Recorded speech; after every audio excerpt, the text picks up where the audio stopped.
Most of us carry questions we never say out loud. Questions about loss, identity, contradictions, and what it means to be human.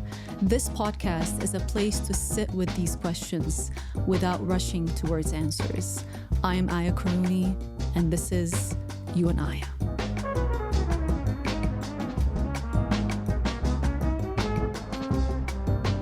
This episode is sponsored by Carbon Coffee Lounge on 33rd and A in Lincoln, Nebraska.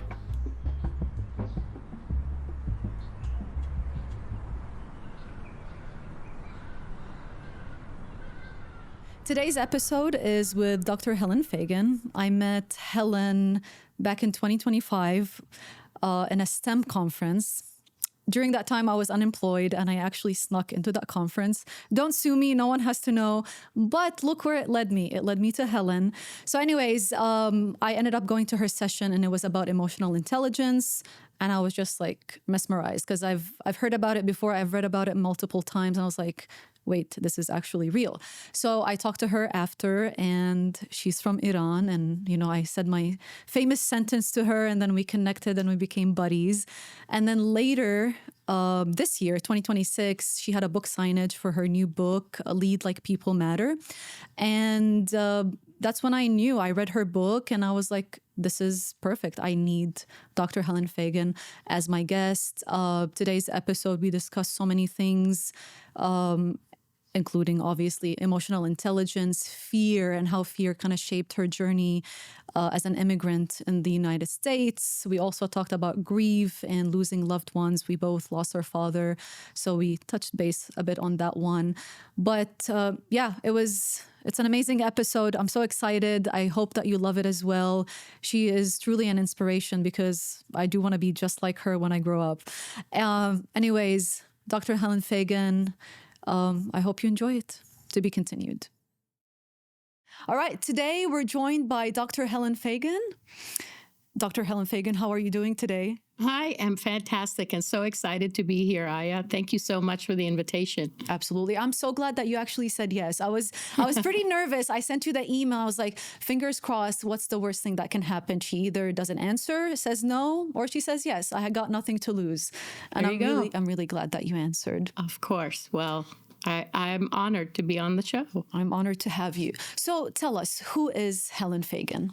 Oh, that's such a loaded question. Well, Helen is a mom, a wife, a nana. I love to read. I love to garden. I love to study. I love people. Oh, my goodness. I just love being in spaces and engaging with people from all walks of life. I'm an author. I'm an educator. I'm a podcast host. Let's see. I don't know. I'm a bit goofy. Good. We need humor within the seriousness. Yes. Yes.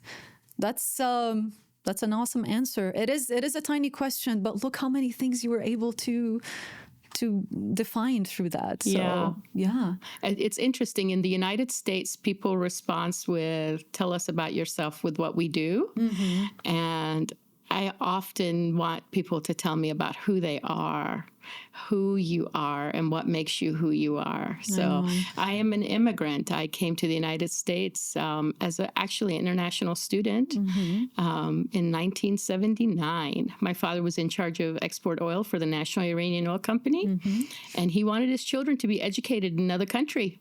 And so I moved to England first, then to the United States, and the hostage crisis happened in 1979, just 2 months after I arrived, and things became very challenging. And I would say in the 47 years I've lived in the United States, being an Iranian in the United States has never been easy. I bet. That's a little bit more about who I am. Okay, so let's dig deeper into Helen Fagan, if that's okay. Sure. So you gave us you're a mom, you're a grandmother, you're an author, you're so many things. What I really want to focus on today is after I read your book, Lead Like People Matter. Such an amazing book. Honestly, I feel like I already know you. And when I was kind of preparing for this interview, I was like, I already know everything about her. What am I going to talk about? I'm like, well, that's the point.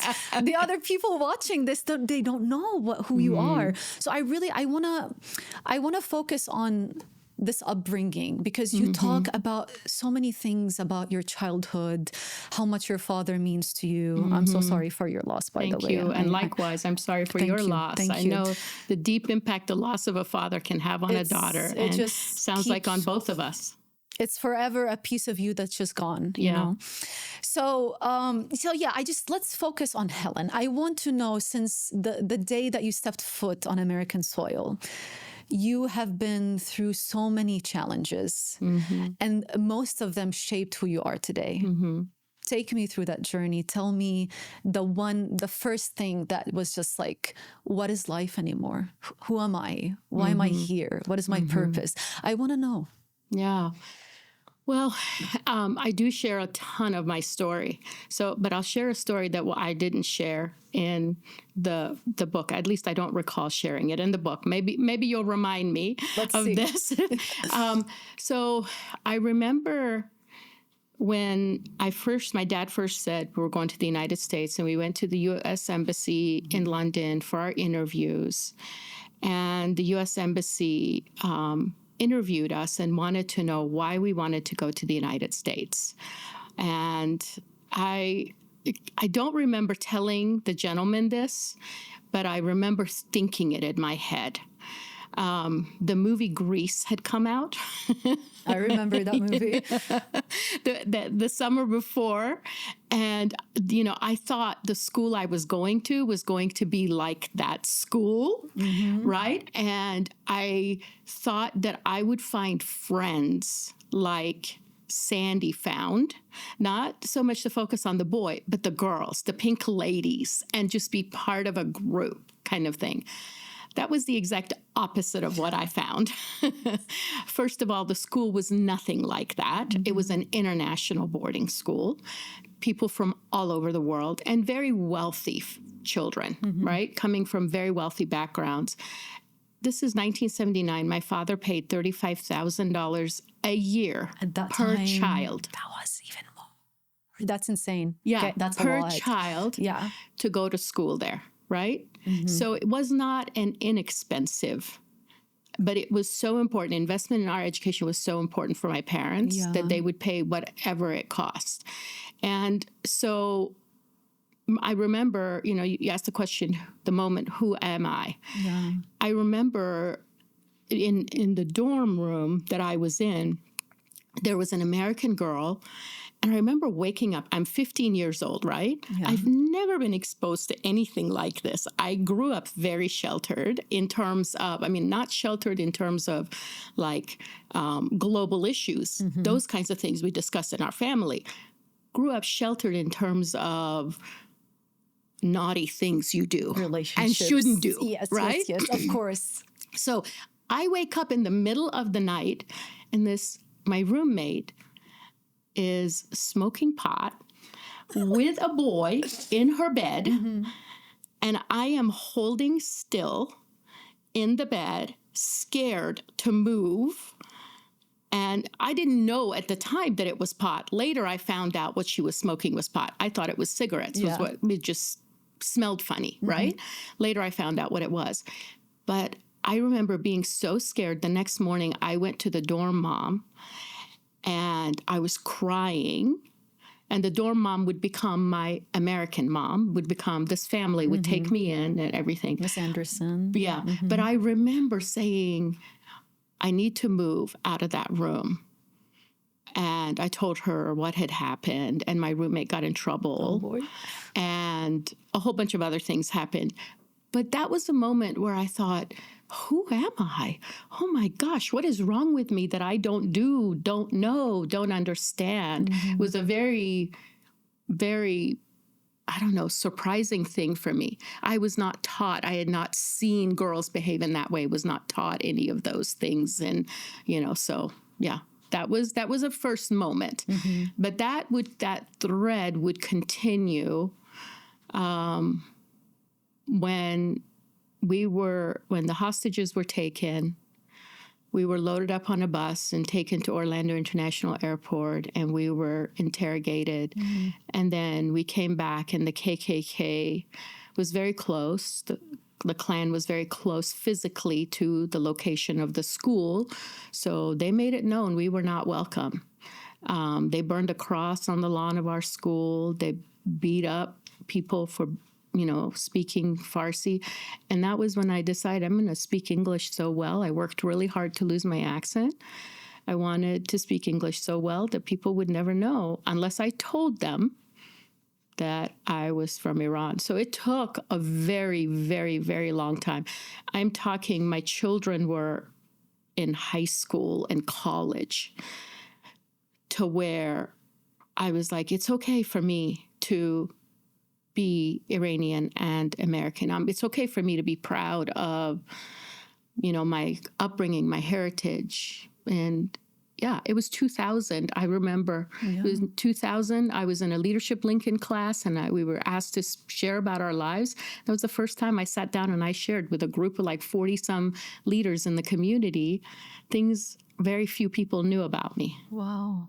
So that must have taken a lot of courage to actually finally be like, listen to yourself. I'm ready to do this. But so let's touch base on that, because throughout your book, I sensed this reoccurring fear that you had, because, you started with the crisis that you're like, I'm going to shut out and I'm going to protect myself, silence in a way to protect yourself. I'm never going to say I'm from Iran. I'm never going to speak. And later another thing happened of like, guess where I'm from? And you kind of kept leading with that. And then you got married, you had kids, and that connection to Iran, your family over there, you kind of like, I guess in a way made those excuses. I can't come, I can't be part of it, the finances and all of that. And I'm speaking this also from some sort of an experience. But I kind of want to focus on how you navigated that. But the fear kind of continues throughout. And I feel like that's like a very common feeling that we as humans go through that makes us stop to pursue what we are meant to be, like our purpose. So tell us more about that part. What did fear stop you from being, and how are you now letting go of it? Yeah, that's an excellent insight, Aya, and excellent question. And I think, fear has when having studied neuroscience, fear is the brain's mechanism by which to protect us, right? So the challenge is when you've experienced trauma, the neural pathways in your brain it's almost like a crack in the road, a crack in the highway. It's like, imagine a neural pathway in your brain is a straight. Trauma causes this crack. So then what you do is you come to this space that feels, sounds, smells, tastes like those moments. And all of a sudden you go back here and you stop and you feel those things all over again until you're able to resolve that, right? And basically heal the pain, heal the trauma, which I didn't discover any of that until 2008 when I was diagnosed with post-traumatic stress disorder and severe clinical depression. And I was like, wait a minute, what do you mean? When the doctor told me this, I'm like, there's no way. I've not been in a war-torn country. I'm not military, those kinds of things. I was trying to justify reasons I didn't have it because I didn't have a full understanding of what it was. So the fear had to be processed, but it doesn't ever go away, right? Still, like when the bombs began to be dropped in Tehran, my mother lives in Tehran. My brother trained as an orthopedic surgeon and went back to move to Iran. My aunts, uncles, everybody was there. So the brain goes back to that. It wants to spiral you, right?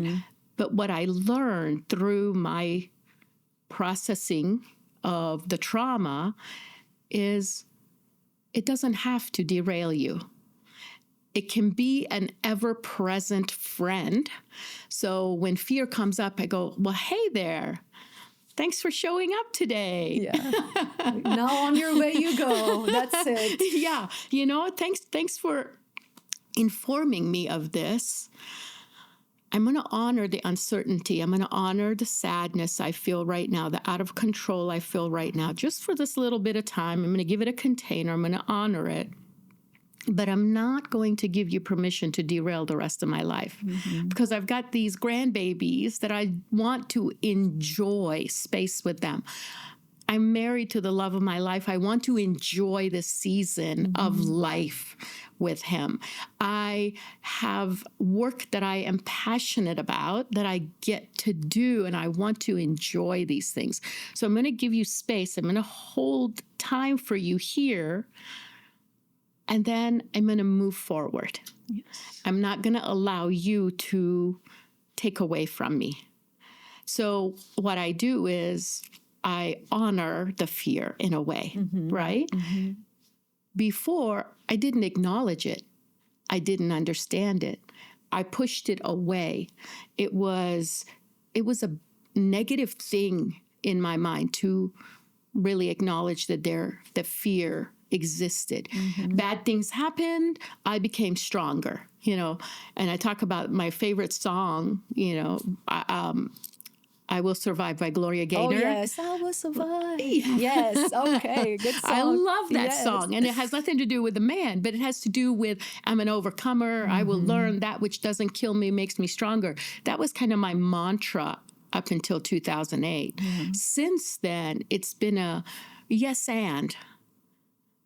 Yes, I will survive. And thanks, sadness, thanks, fear, for being here and helping me to acknowledge. So I don't know if that answers your question, but that's how I've learned to really understand and accept that fear is a natural part of my life, and instead of running away from it, acknowledging it. Facing it heads on.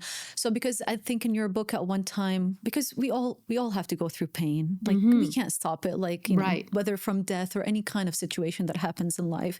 But you said pain exists and we can't do anything, but we can kind of not control, but kind of like the suffering is, I guess it would be the optional. choice. So that's the thing. That's the thing. So what would you tell people that are going through so much pain and they just can't catch a break? Things just keep happening to them. They're not aware of certain things. Maybe the fear, it's present, but they can't face it. They can't name it. Maybe there's something else that's some sort of dissatisfaction they have in their life, and they just kind of keep running away. Like, what do you want to tell that person? Like, what's the first step they can maybe consider? It's a great question. It is. I would want them to know that they have value and worth. Okay. They are loved. Begin with that. Right? Things don't stay horrible forever. Change is constantly happening. And where our focus is, our energy is. So many terrible things happen, but there's also good things happening. Yes. Right?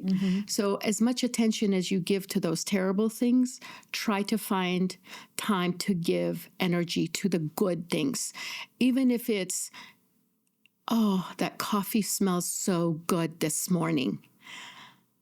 Your nose is tuning you into, you're having a sensory awakening. It's tuning you into something. If you can pause and look for those things, you can balance. And that's the key, is the balance. You can balance the experience so that it doesn't feel like things are never going to get better. Yeah.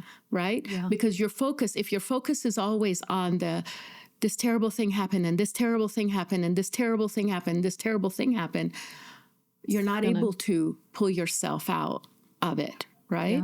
Yeah. Terrible things will happen. Like you said, terrible things have and will continue. They'll happen to me. They'll happen to you. They'll happen to all of us. We cannot run away from it. What we can do is to be present with it and be present with the joy at the same time. I first of all, I would tell the person, see a doctor, see a therapist. I have so many people in my group of support. I have a functional medicine doctor. I have an MD. I have a therapist that I work with. I do yoga and meditation. I do journaling. My faith is very important to me. And, there's so many things. Find those support pieces in your life that you need to get through what you need to get through. You're not, as human beings, we're made for connection. We were never intended to suffer alone. 100%. Right?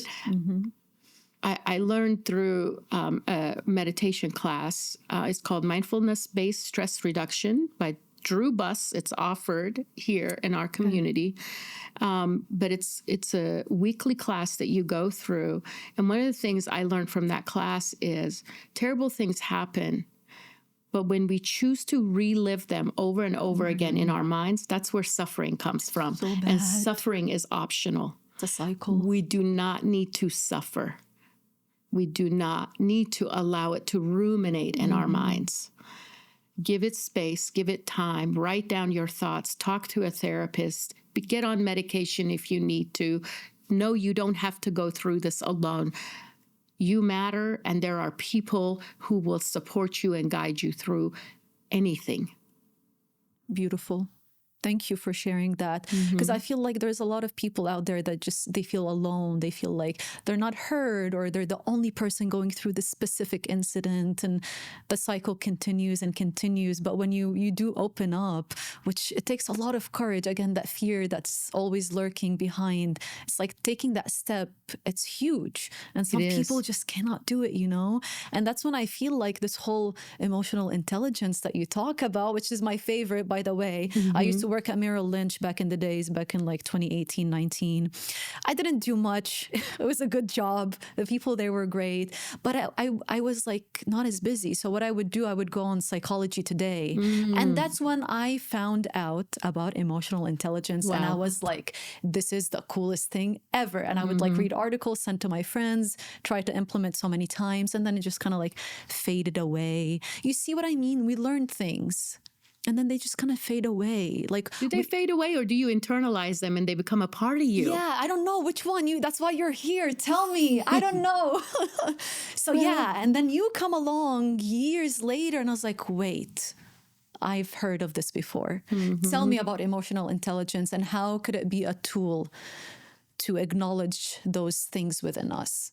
Yeah, so emotional intelligence is really the power of being able to notice the emotion, understand it, articulate it, and then govern it.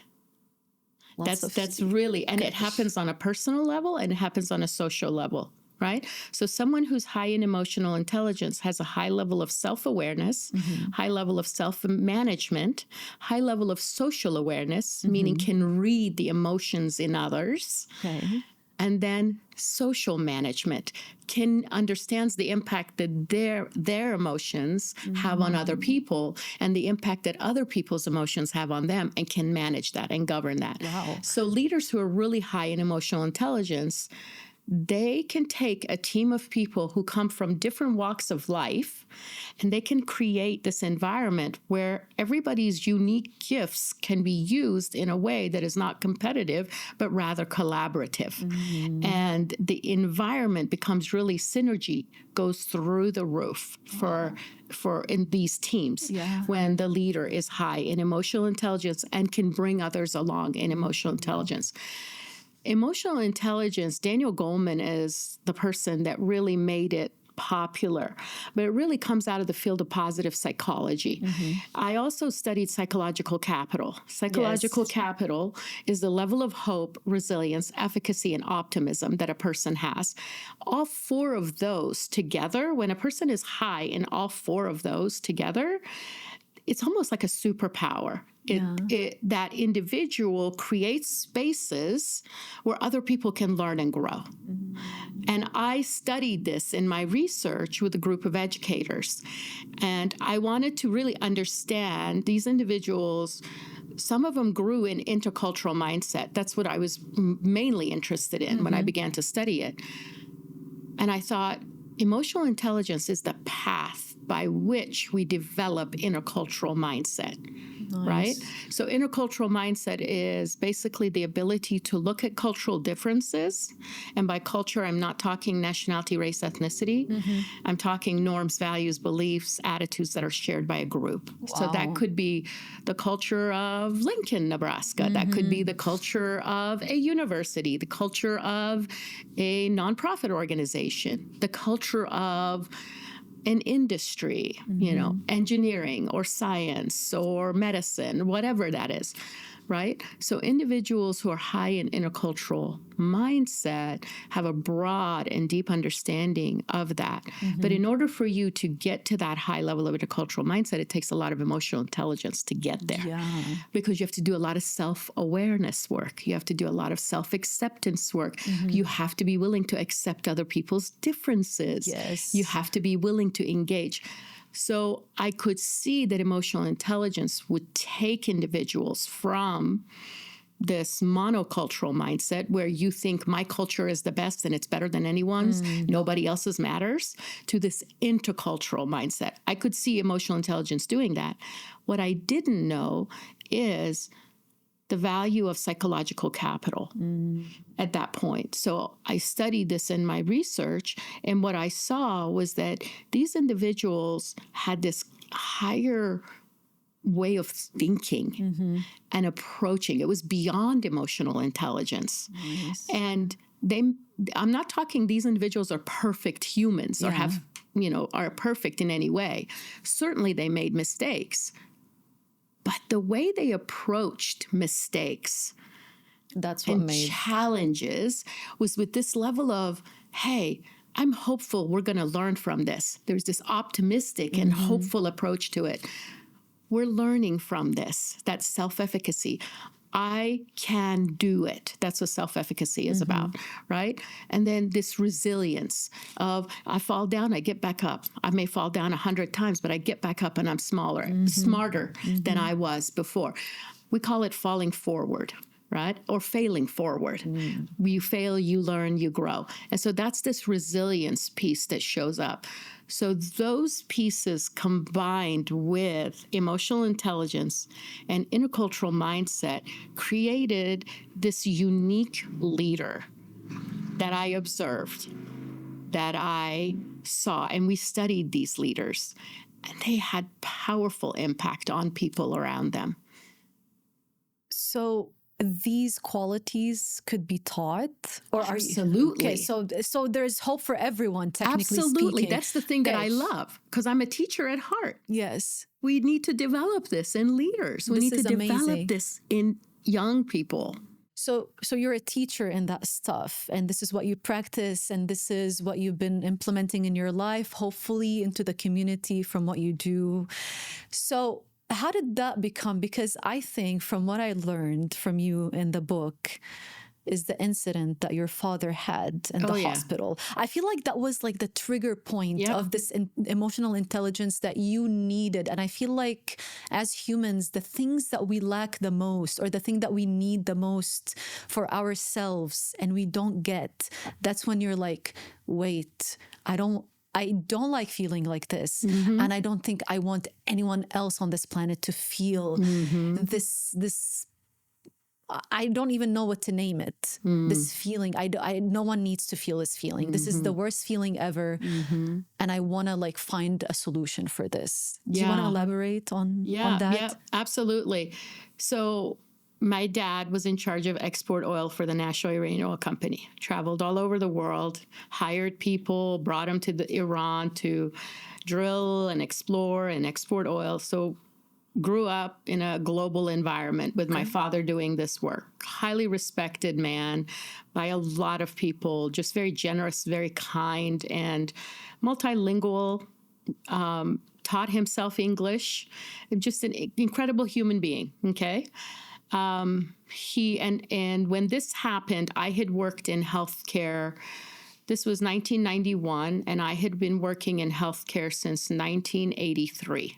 Okay. So almost a decade in different states because my husband was in the Navy and we were moving. And so I'd worked in a hospital, I'd worked in an insurance company, I'd worked in a corporate setting of a company that owned health hospitals around the country.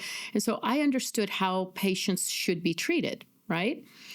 My father had a heart attack summer of 1991. He had open heart surgery, and during that surgery, he had the worst kind of stroke you could have, which was called a locked-in syndrome, basically locked inside of his body. He could hear you, he could understand what you were saying, but he couldn't speak, he couldn't move. He could nod just a little bit, and then he could blink his eyes, in response to questions. It became evident to us after a few weeks that he didn't understand any English. The only time he responded to anything was when we were speaking to him in Farsi. And so we would communicate with him in Farsi. If the nurse would come in, ask a question, do you need pain meds? Are you hungry? Whatever. We would communicate with him in Farsi, and that's how we communicated. One day I happened to be in the room with him, and a nurse comes in with someone that she's training, and she's explaining things, and then she's asking some questions, and I'm asking my father, and I'm reading his body language, and I'm asking in Farsi, and then I'm responding in English. And obviously this was taking a lot longer than she had hoped to be doing this. And as she's walking out of the room with this young person she's training, she leans into her and says quietly, I wish they would learn to speak English. It would make our job so much easier. Now, you have to understand this was summer of 1991. From 1979, remember when I said the hostage crisis happened? I worked really hard to lose my accent and wouldn't admit to being Iranian. I was always very nice and polite and kind and generous. And that day I wasn't. Oh man, I didn't hit her, but I verbally vomited on her. I mean, and what I mean by verbally vomiting is I said some ugly, ugly things. It took a while for me to acknowledge that the way I behaved was not nice. I felt justified in that moment. I was enraged. I wanted her to understand that my father knew English. My father was, valued and respected, and that she shouldn't treat people that way. I wanted to get that message across to her. I didn't want to hear what she had to say. I had her in tears. Oh boy. Do you remember what you told her, or you don't want to share? I think I said something about you could live 10,000 lifetimes and you and your entire family would never amount to the worth that he has in his tiny little finger. I think I said something about, you're the scum of the earth and you're lower than scum. And it was terrible. I don't remember all of it. There must have been like a lot of pain for you to explode like that. Yeah. She must have like hit something. She hit a nerve. She hit salt in the wound, and she like went all in. I'm so sorry about that. Yeah. But it was, and one of the things when we are trying to develop leaders is to say those crucible moments, those moments that happen in your life that somehow change the trajectory of your life. You lose someone, a work shift, whatever it is, something happens and redirects you in some way. Those are moments that you can really glean things from. And that's the work of emotional intelligence, is really being able to understand. And it wasn't until I went through emotional intelligence training myself that I got to a place to where I could admit, verbally articulate, my behavior was wrong. I should not have treated her that way. Until then, I felt justified in my actions. I see. But when I sat down and really unpacked that situation, I thought, I really could have handled that differently. I could have made it an opportunity for learning for her while being real with myself. But I didn't have access to the words, to the awareness, to the understanding, to the managing the emotions that I did decades later that I teach people. Now, that doesn't mean I'm perfect at executing now. You can say things and I will get upset. But here's the thing I pause. I take a breath. when I get upset now. Yeah. Because I've trained myself. And I go, it's one of the tools. This is how that and this is one of the tools that I teach is we tell people this is how you have this conversation. Here's the fact.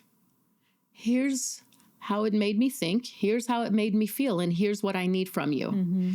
We call it heart of the matter conversation. It's a technique that we teach, but it takes your emotional brain to slow down and your prefrontal cortex to come back online for you to have the ability to be able to articulate that. You need to know how to self-regulate. And that breath, take a deep breath, think, pause, that is essential. And it's extremely hard. It is, but it's trainable. Okay. It is absolutely trainable. There's hope for you. There's hope for every single person out there. Yes. Yes. There's hope for every single person out there. And this is the thing is that, you know, when I see people demonstrating, I'll give you an example. When I see people demonstrating and looting and burning things down, and then there are people going, that behavior doesn't make sense to me. I understand the brain science behind it. I go, but it does. Think about it this way. When you're a little kid and you're playing with your toys and somebody comes up and they steal your toy, what do? Cry, hit them. at them, throw something at them. Right. Retaliate in a way. Retaliate in a way, right? So what happens is you learn to not do that. Yeah.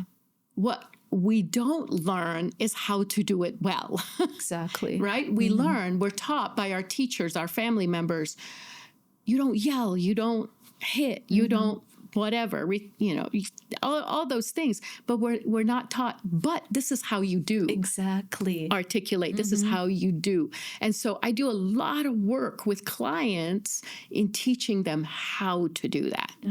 And with my students, do a lot of work with that. But it takes training. Okay.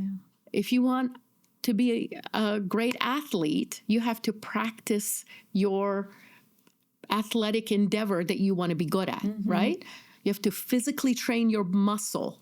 It's the same thing with emotional intelligence. Yes. It's the same thing with managing those difficult situations. You have to know how to, and that's where the practice comes in. Yeah.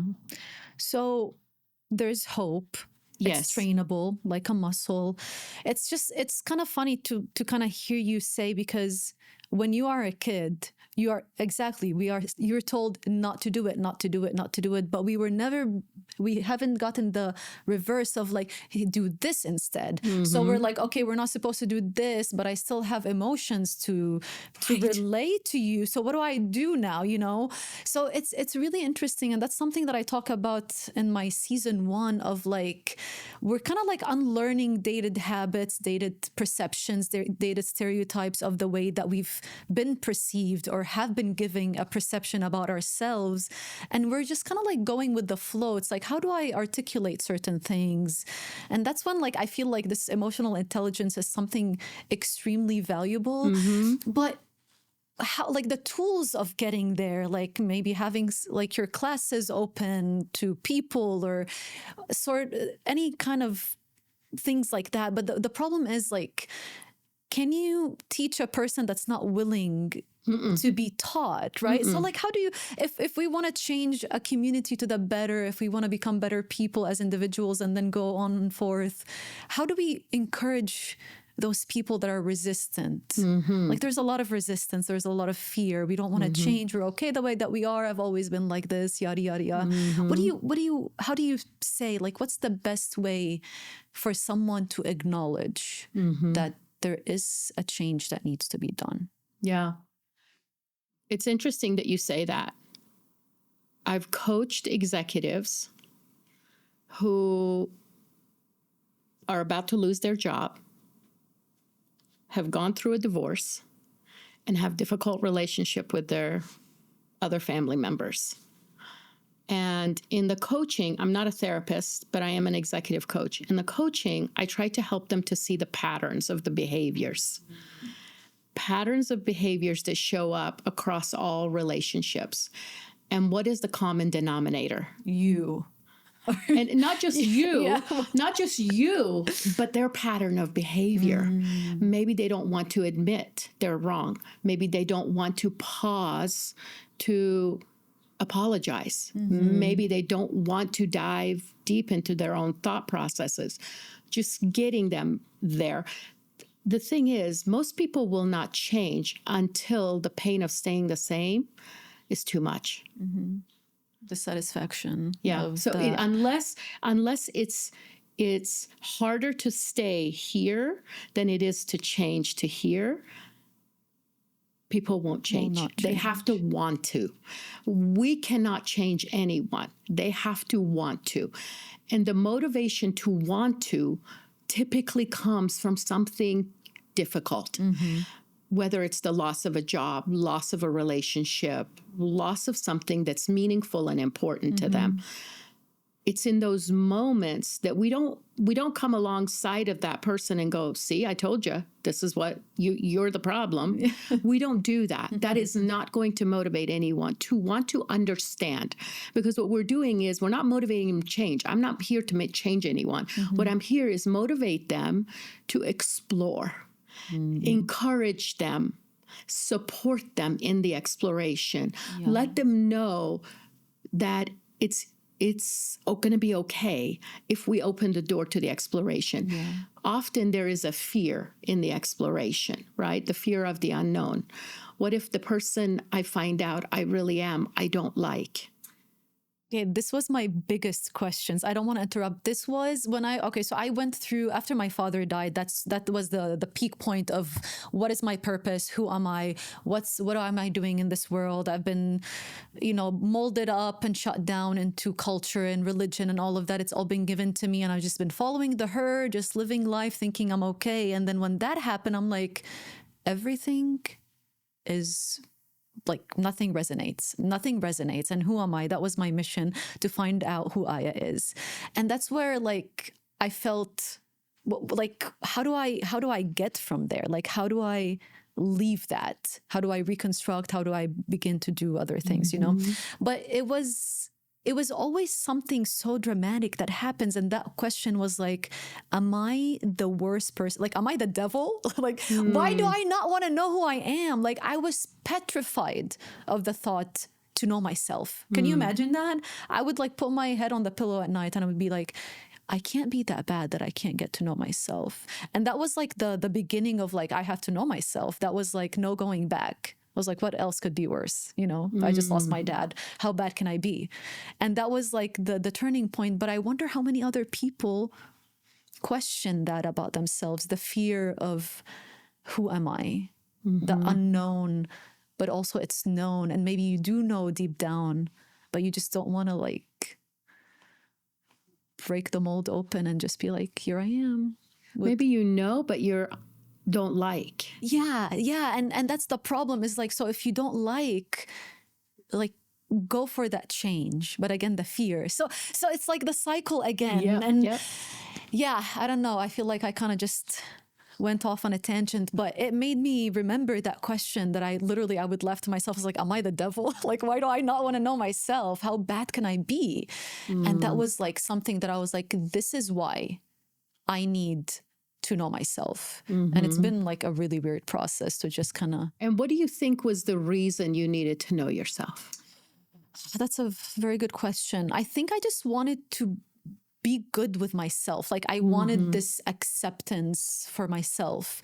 Like, because I feel like when people say you should love yourself, self-love and all of that. And it's like, it sounds weird. Like you should love yourself, but the way it's been on camera, on like social media, like love yourself, it sounds weird. I think it's like what we need is like to accept ourselves. And I think that was one of the biggest things that I'm not going to talk about on this podcast at the moment, but there were many things I did not accept about myself. So I kind of wanted that hidden, because once I open the crack and the mold and I officially come out, will this love from other people be the same for me? because I've already I've molded myself so perfectly to be this person for these people. And now after my father died, I'm like, but what's the point if I'm not being true to myself? Right. What's the point of living if Right. that was kind of like a moral of the story of like, okay, now he's passed and he's gone, and now what? Like, may I ask how old you were when you lost your father? 24. Okay. Yeah. Okay. And at that point, had you moved like countries? Had you moved in what spaces had your identity been formed? So that's something you talked about. Yeah. So I moved when I was 13 from Lebanon. I lived my whole life in Lebanon, moved to Arizona, lived there for a year, and then Arkansas for like 17 years. But no big changes since then, but like one major move. And that was like a very huge thing that I struggle with. So this identity. Part of your challenge of knowing who you are is because of the age when you moved from Lebanon to Arizona. That age of that tween years, right, is when people begin to figure out, who am I as a person? In individuals, we call it third culture kids. Individuals, what happens is you grow up in this one culture and then you experience this other culture. And it happens to kids of military families. They might move from one state, they've lived their whole life, to another place. But basically what happens is you take on this culture, and then there's this culture, and your brain creates this third culture. And this third culture is, when I'm here, I do this and say this and behave this way. When I'm there, I do this and say this and behave this way. And so what it does is there's delayed maturation. Your identity development, instead of happening as a person who does not move in between groups, that individual at 13 is going to have your typical 13-year-old hormone change, identity change, figuring out who I am type of things that are happening in their life. The child who's going from one group into another group, another space, they're having to figure out, oh, that's different. So that development is delayed. It's almost like, I call it like a slingshot. Have you ever seen a slingshot? You have to pull it back. You put a rock inside of this elastic. You pull it back. So for those who are delayed maturation, it's a pull back. But once you let go, it goes much farther than the person who just picks up the rock and throws it. Gotcha. It's a force. So what happened was, your father's death was the impetus by which you let go of the slingshot. Let go of the slingshot and began to explore. That took a while. It does. It does take a while. But here's the thing. The self-discovery that you made has taken you farther than the average young adult your age. You think I'm a young adult? I do think you're a young adult. Well, thank you. This is like a revelation. This is wow. Because this is when I emailed you. I was like, this is 13. What is it? The dissonance that you call the it? dissonance, I'm like, cognitive dissonance. I was like, this is me. I'm a child of war that moved through it. Just and just like this incident, just like a fog of a year and a half, just complete denial, complete, like, kind of like, I felt like I was just draining myself of who I was and like making room for what needs to come. And it kind of like took a year. And then my grandfather passed after that. And then I was like, wait a minute, I can't continue this life. It's either I follow this path of self-discovery but wait, I mean, that's the only choice. Yeah. Or you know what I mean? Like, there's no going back. Once you acknowledge it, it's done. So since then, it's like 2017. And I went to therapy the other day and she was like, so tell me about yourself. I was like, my dad died. And I think that's why I'm so upset. And she's like, when did he die? I was like, 2017. She's like, that was 9 years ago. And I was like, wait a minute, this is not an excuse anymore. But you know the pain though, it lingers on and it always comes up. But maybe there's more things after death that kind of also surfaces with... For sure. And as you go through that. each stage of life, different pieces of your father's influence and his loss will Isn't begin it to make crazy? meaning Yeah. for you. For me, becoming a grandparent was a whole new way of engaging with who I knew my father to be. Tell me more. Yeah, when I went through therapy in 2008, one of the main traumas that I processed through EMDR, eye movement desensitization reestablishment, was the loss of my father. And remember, I was telling you about the crack in the road. Basically, I was healing that crack. Okay. And so then I had this vision. Your brain creates this story, this narrative. And I had this vision, and I saw my father and I were walking along this path. It was like a meadow, and we were walking towards a hill, and we were getting up to the top of a tree. And he turned around, and he looked at me. He goes, "You're going to be okay, but you need to let me go." Through my EMDR therapy, the therapeutic intervention that I had. And so I journaled about that. I journaled about, I let my dad go today. I mean, it was like the first time. He died in 1992. And that was 2008 when I let my dad go. Right? So why were you ready then? Was it because his vision? He came because to you I in a had, or what was? I processed the trauma. Okay. It wasn't until I went through processing the trauma that I actually acknowledged that it was okay. I was going to be okay if I let him go. I was going to be okay. And letting him go didn't mean that he wasn't with me anymore. So when I had my grandkids, when I would be goofy with them, it was immediately my dad's goofiness that he would sit with my dolls and have tea parties with me, and he would put on a wig and he would be goofy, and here's this oil executive to everybody else, and here's this goofy guy with me.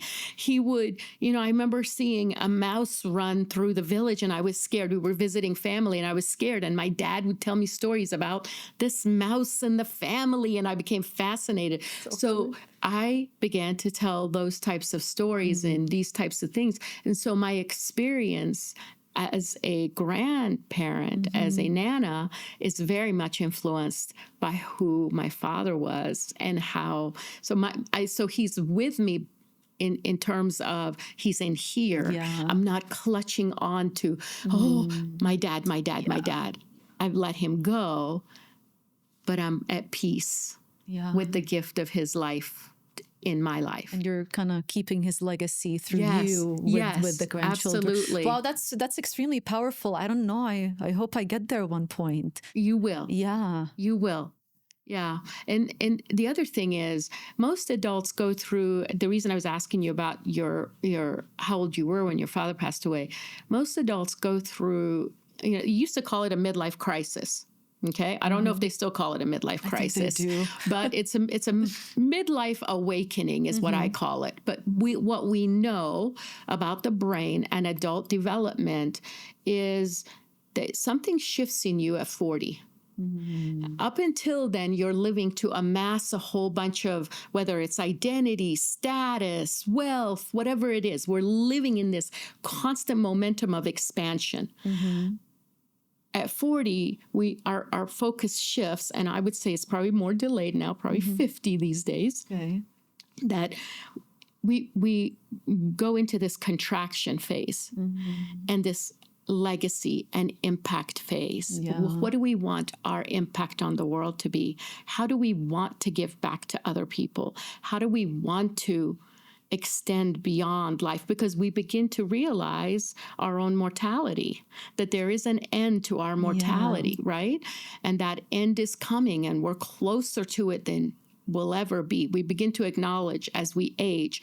And so our brains get there. They don't usually get there until around 40, but they get there at about 40, and we begin to see life a little differently.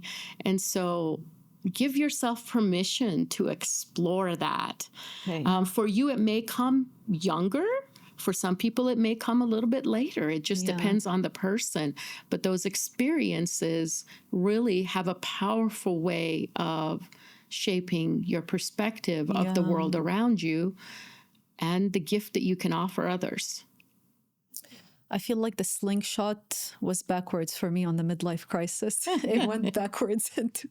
So it's interesting you mention like death. I feel like death is the only truth in this world. It's the only thing that we're certain of, and yet we treat it like we just put it on the back burner in the corner under the rug. We're like, whatever, we're immune. And then it just happens to the closest person, and you're like, I'm next. Everyone I know is next. We're all going to die, It's bad to think about it, but I'm not going to lie. It's always in the back of my head. I was like, that's why I started this podcast of like human connection. We're all in this together. We're all grieving something. And we want that connection, that tribe, that community of leaning on one another situation. But earlier today, we had Kevin Oliver and his obsession with Moby Dick. So it's funny because since third grade until like 50, he's been like trying to read the book. And guess what? Now why he decided to finish it. The theme of death comes again. His father just passed away and it flashed in front of his eyes a vision. Finish the book, my son, because life is short. And then he mentions, I feel like I'm next. I'm like, okay, so there is a common theme that I connect with more than anything, and it's death. And I don't know how to feel about that. So it's funny that you just mentioned that too. And I think that's something more like common these days to be aware, especially what's going on the socials, and just like having this feeling of it's close by, and we gotta do things before we don't have any much time. Life is but a vapor. It just goes so fast.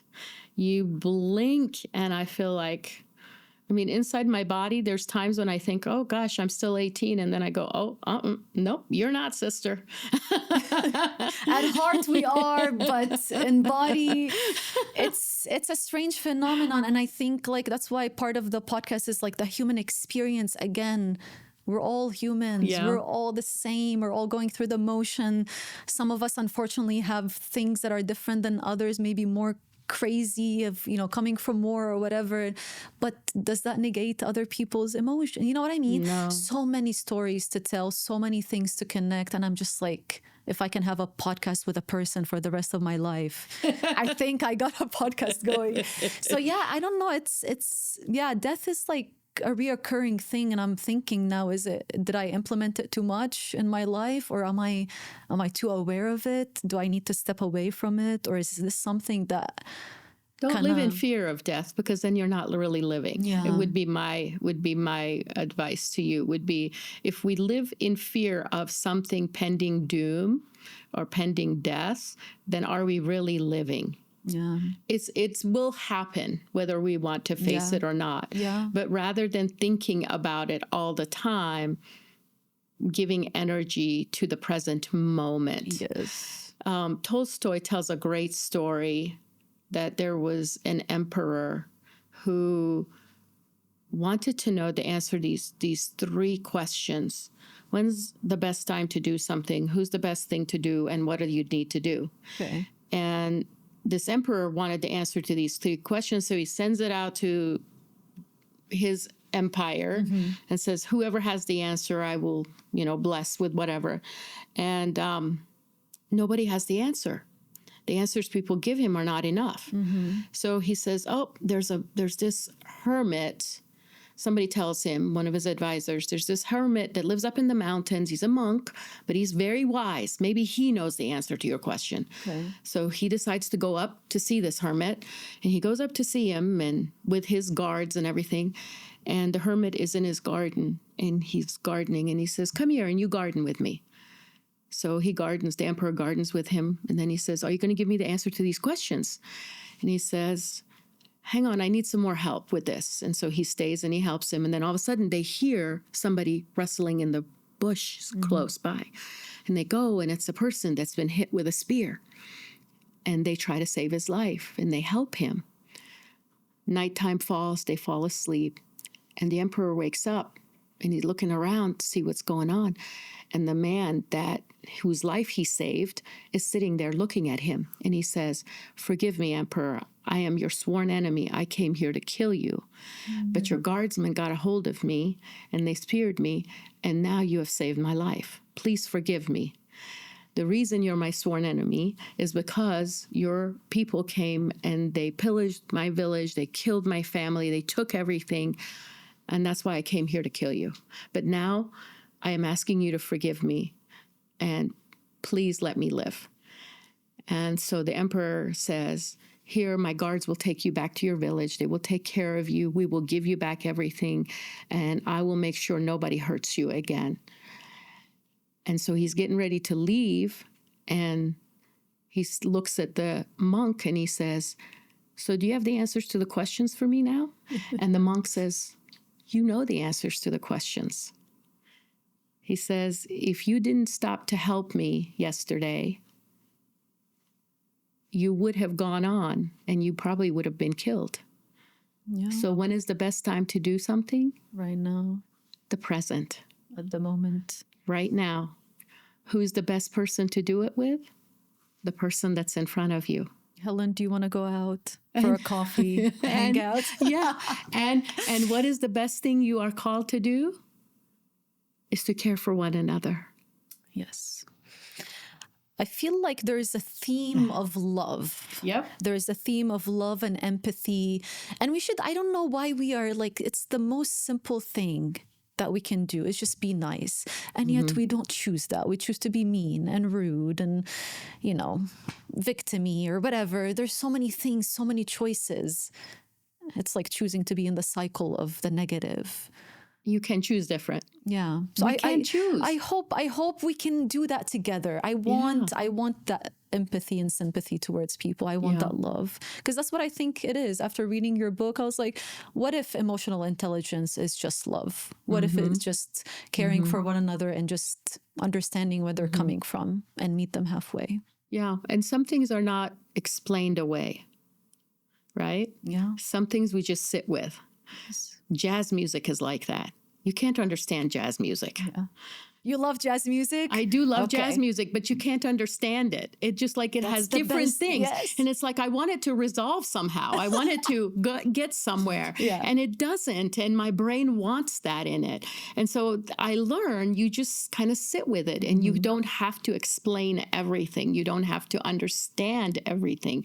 The mystery, the unknown is the beauty of being alive in this present moment. So that would be my guidance to you is maybe not look to have an explanation for everything, but to sit with and enjoy and be present with whatever comes in your path. I will take that advice. Thank you. Thank you, Dr. Helen. This is actually, it's time to wrap up. I know this was very fast. I enjoyed this episode a lot. I'm so glad that you were able to show up and be part of You and Aya. This means the world to me. This project has been in the making since like a year after my father died, and I put it off because of fear. What if I sound stupid? What if this doesn't make sense? And eventually it happened, and I'm so glad that it did. And I hope that it would expand more and we can share love on this podcast. Helen, thank you for having me. Yes, absolutely. Do you have anything to share before we wrap up? No, thank you for having me. I am so grateful for the time to have conversation with friends. I'm so glad the universe brought us together through Women in STEM. Yes. The conference. Thank God for that one. Yes. Yes. Yes. Well, thank you so much. You bet. Helen. Thank you. You're a pleasure. This podcast is produced by Main Floor Media. Created, executive produced, and hosted by Aya Karuni. Creative producer, Hank Ball. Co-produced, Thais Murias-Jarcin. Set designer and production assistant, Frida Thailander. Hairstyling for me, Anastasia Jennings. Plants and floral elements provided by Grateful Growers and Carbon Coffee Lounge. Additional support provided by Dr. Ron Braille, Jim Walker, Haifa Sleiman, and Widat Sleiman. With gratitude to our title sponsor, Carbon Coffee Lounge. Thank you so much for being part of this episode with Dr. Helen Fagan. I hope that now you understand all of the perspectives that she talked about. And can we just be kind to each other? Emotional intelligence, it's not that hard. Next episode is with Thais Mouriez Jarjin. She's such a cool person. We're going to be talking about academia and whatnot. I'll tell you more about it in details when I see you soon. Check it out.